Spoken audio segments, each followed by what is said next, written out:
Hola, buenos días. Yo soy Maite Marina, que he realizado esta exposición para mi trabajo de fin de grado de Historia del Arte. El tema que yo elegí fue el patrimonio industrial de Guadalajara, que tiene poco, la verdad es que se conoce poco, entre nosotros, bueno, un poquito más, pero para ponerlo un poco en valor. La verdad es que de las investigaciones realizadas estoy muy contenta porque el director de la Biblioteca Municipal, al verme en la investigación, pues me financió los paneles y después se hicieron unas conferencias a las cuales asistió Javier Erce, que es el presidente de Arquitectos, gracias al cual esta exposición ha venido aquí, a este edificio, que se podrá ver pues hasta final de mes, y más tarde ir a Alcalá, a mostrarlo allí también a gente de Madrid que pueda conocer un poquito este patrimonio tan desconocido. El patrimonio industrial es un tipo de patrimonio que se ha puesto en valor a partir de la Segunda Guerra Mundial, cuando se destruyeron todas las ciudades y empezaron a planificarse gracias a los arquitectos. Muchos edificios fabriles se demolieron porque estaban en el centro de la ciudad y entonces empezaron a ciertas protestas, personas que querían mantener como testimonio de una época todos estos edificios. Entonces, en Guadalajara yo he recopilado en 3 partes, una parte de los recursos naturales que tiene industrial, siendo una provincia que no es grande industrialmente como Barcelona o la zona norte de Cataluña o la zona norte de España. Después me centré en dos cosas bastante importantes para nuestra ciudad, que fue la fábrica de la Hispano-Suiza y los ingenieros militares. Entonces, con esto yo he realizado una exposición que era virtual y que, bueno, al final se han realizado unos paneles, es un poquito una muestra de lo que hay, desde pues eso, las minas de sal de Imón, las minas de plata de Allende la Encina, la central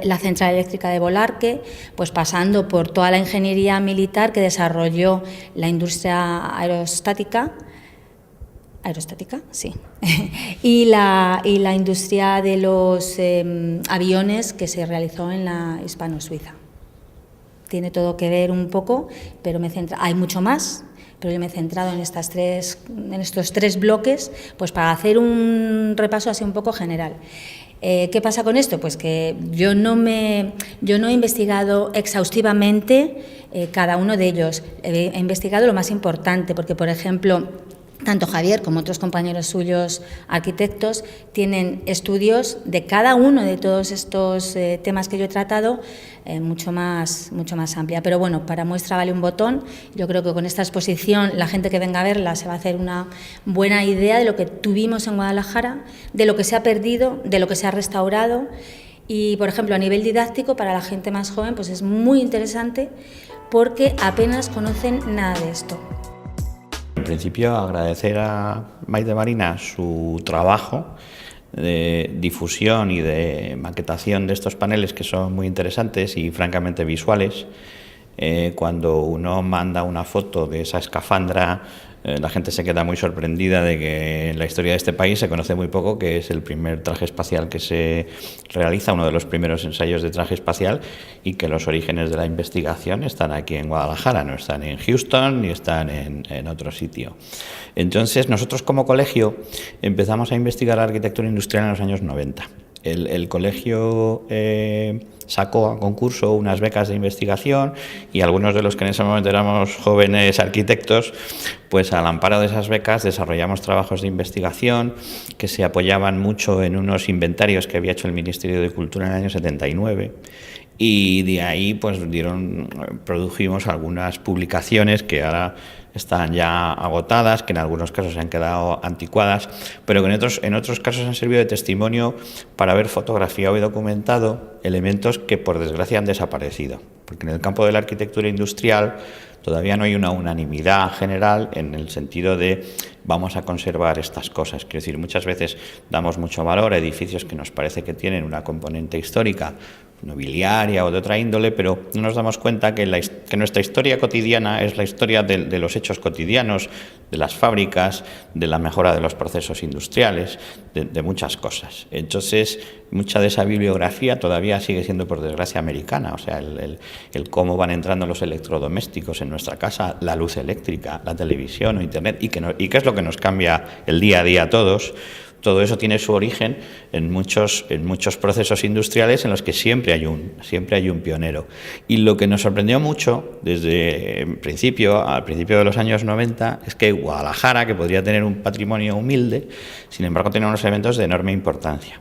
y de importancia que trascendían mucho lo que sería un ámbito meramente provincial. En el año 2014, que celebraba el centenario de la Primera Guerra Mundial,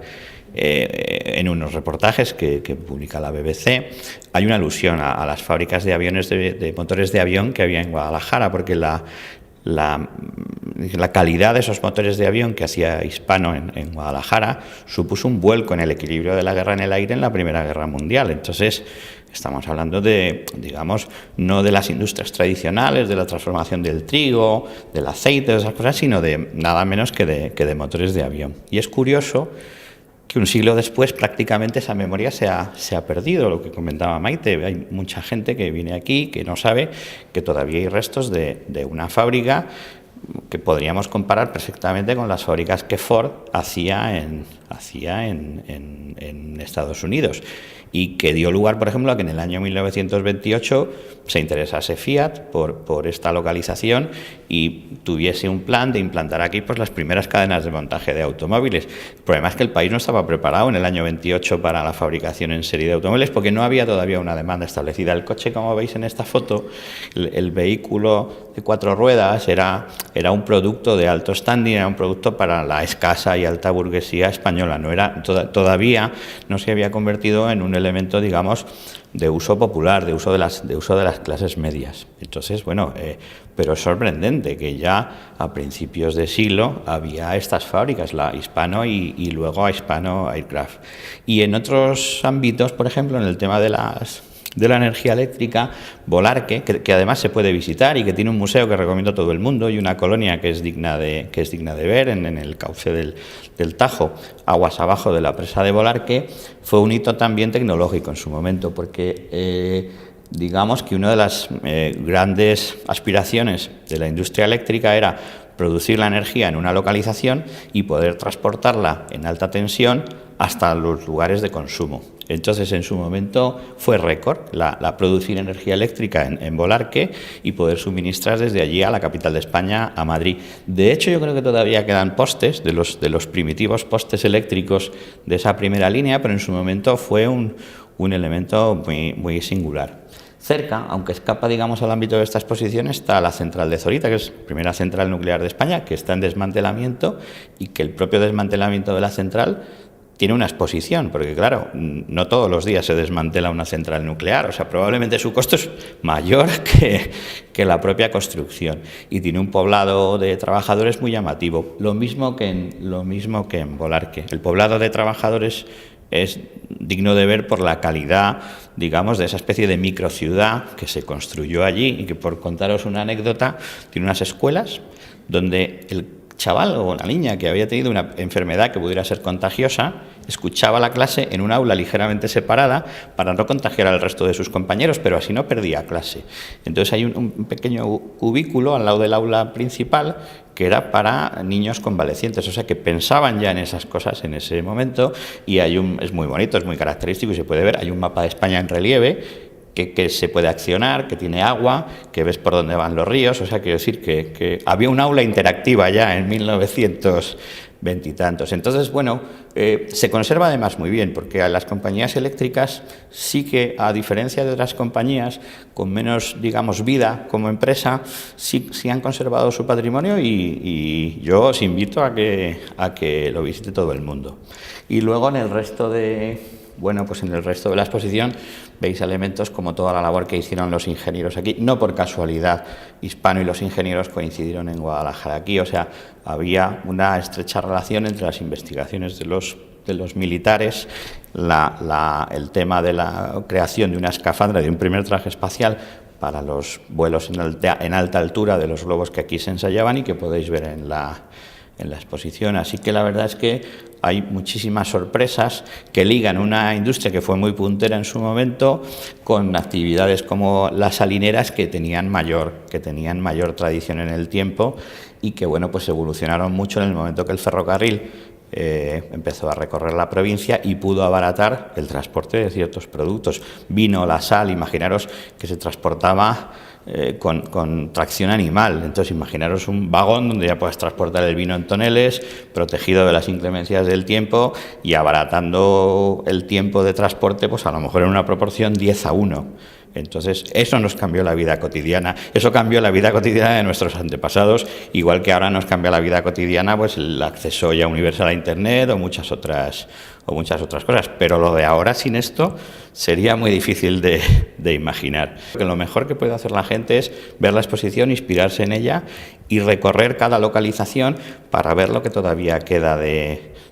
esos hitos.